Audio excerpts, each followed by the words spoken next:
Hi guys, welcome to my channel. I'm Dee, and in this video we're gonna look at removing my tomato plants that were hit by blight, and then we're gonna plant some elephant garlic. I have a small backyard, so every space is prime real estate, so I'm gonna need to remove these plants and make space, but it really makes me sad. My tomatoes were doing so well, they were beautiful, they were productive, and then they got hit by blight. So this is the black from Tula.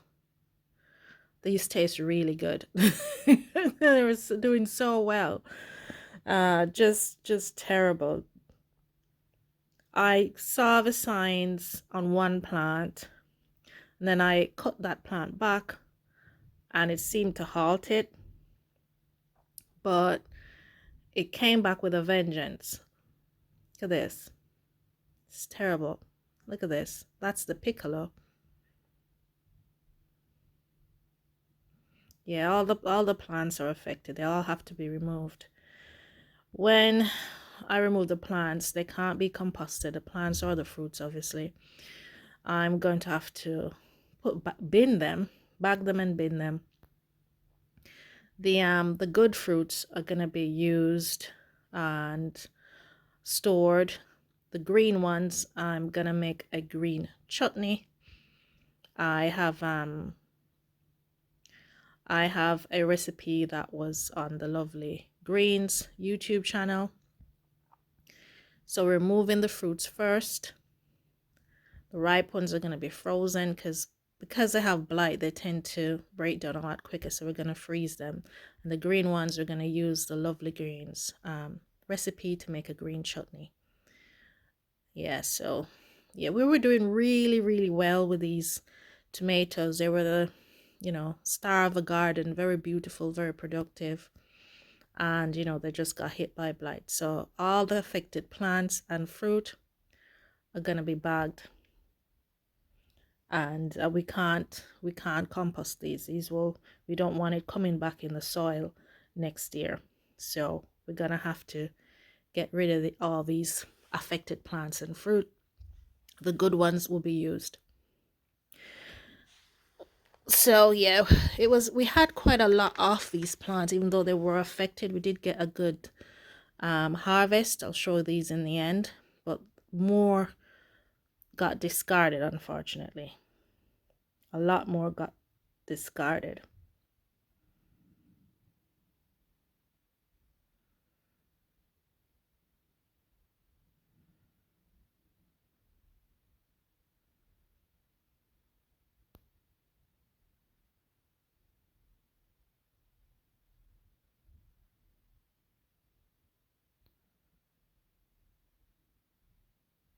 Just taking the supports down, taking the plant down. Now I made a mistake when I removed these stakes.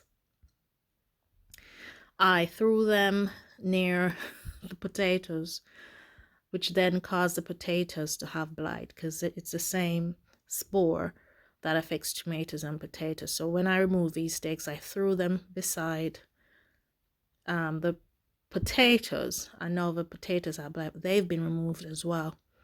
What I'm going to have to do is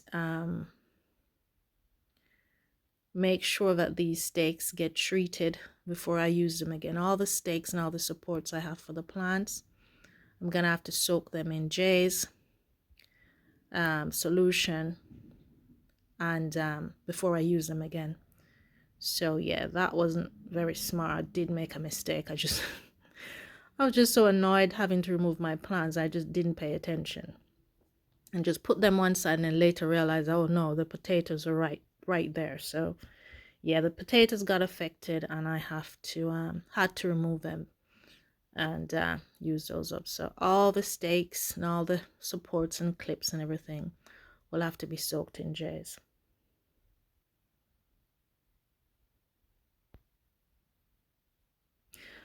What I plan to do next year to prevent my plants from getting blight again is to put both the potatoes and the tomatoes in containers. I've already asked a local shop to save some containers, some buckets for me.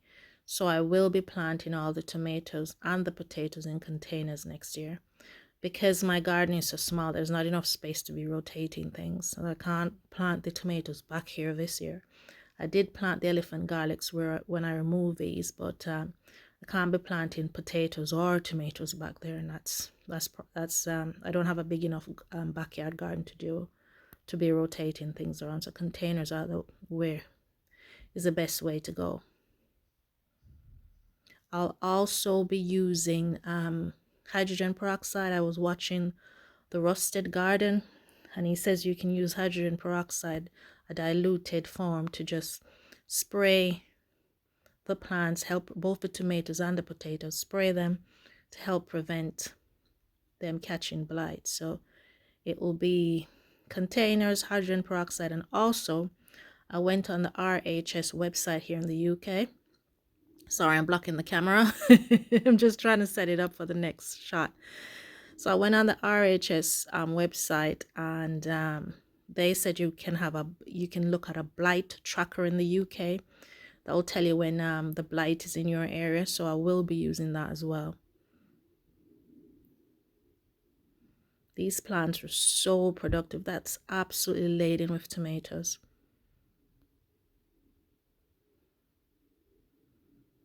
Absolutely laden. I think that was a Roma plant. That was the first one that got the blight, and I cut off the leaves affected and the areas affected and trimmed everything back, and it stopped it for a while. But then it came right back. Everything got hit. We had a cold spell, and I think that may have slowed it down. Yeah, this is absolutely loaded with fruit. Managed to get most of it off, but just loaded with fruit. So next year it will be container plants, and hydrogen peroxide, and I'll use the blight checker to see when it's in the area. I did cover the Christmas potatoes. I sprayed it with a fungal fighter and covered it up. I haven't seen it. I will check again, but the last time I checked it, I didn't see any signs of blight. So yeah.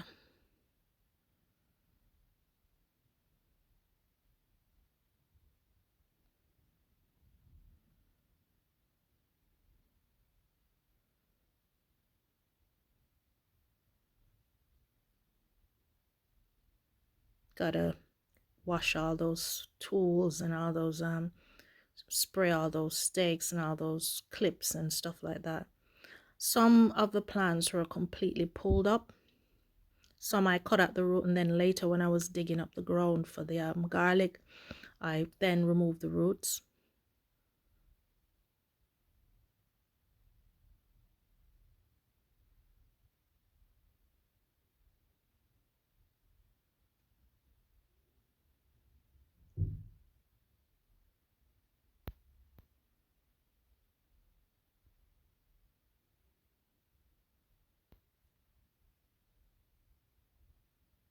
Just trying to get it, trying to get it out and off.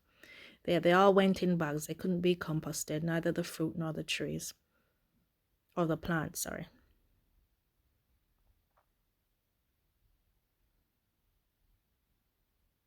Yeah, we got the root for that one out as well.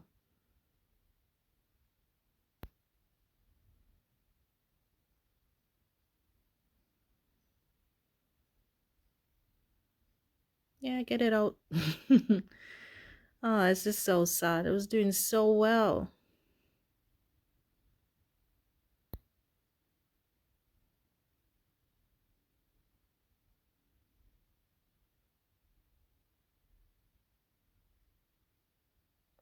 This is a brandywine pink. Look how big this is. I didn't even remember to weigh it. Look at that. Still a beautiful fruit. Gorgeous. Whole plant affected.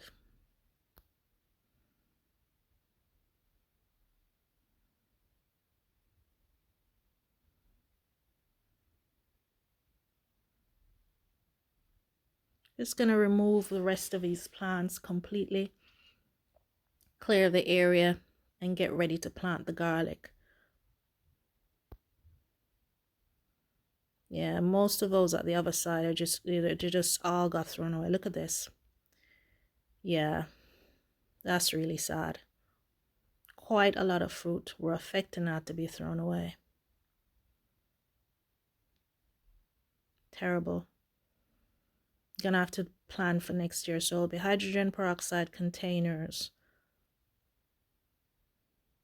And check the blight tracker. And make sure to disinfect the support and things I used. Clips and everything. So on to garlic planting. Here we have, I did not divide the regular garlic. So that's a one garlic clove that did not divide last year. So that's just a big clove. That's another elephant garlic clove. That is regular garlic, which I have not divided. That's a whole bulb. And this is a corm. Now I saw Diva Jones and she said you could plant back the corm. So I'll try that. So 2 big garlic cloves, a corm, and 1 undivided clove, and a bulb of regular garlic to be planted.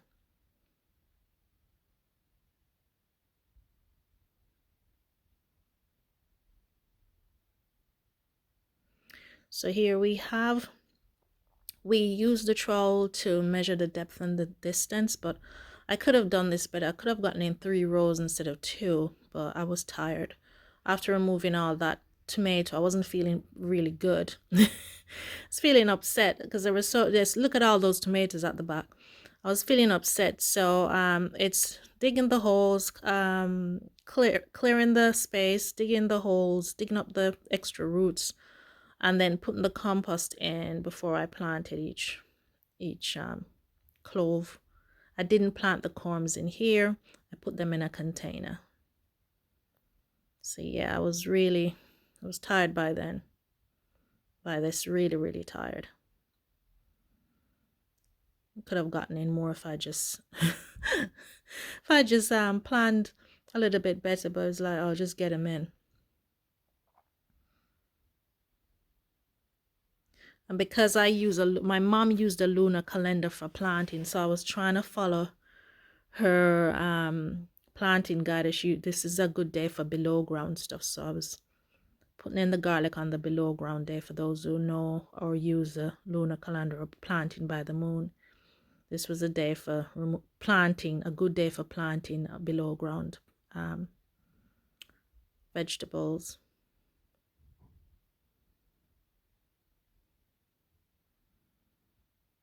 So dig hole, compost in, and then clove in.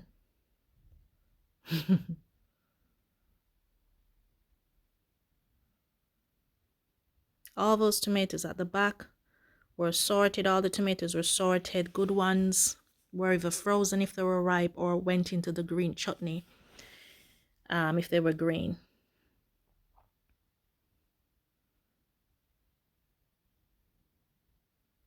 Some of the green ones got frozen as well,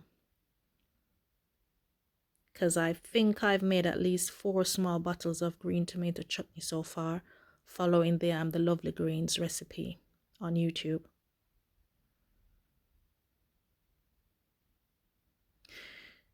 So just gonna have a look. Yeah, so there we go. So that's all cleared. Garlic planted. Those are some tomatoes. That's the old German there.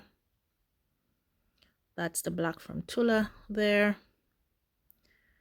And these are what we have. So thank you very much, guys, for watching, and take care.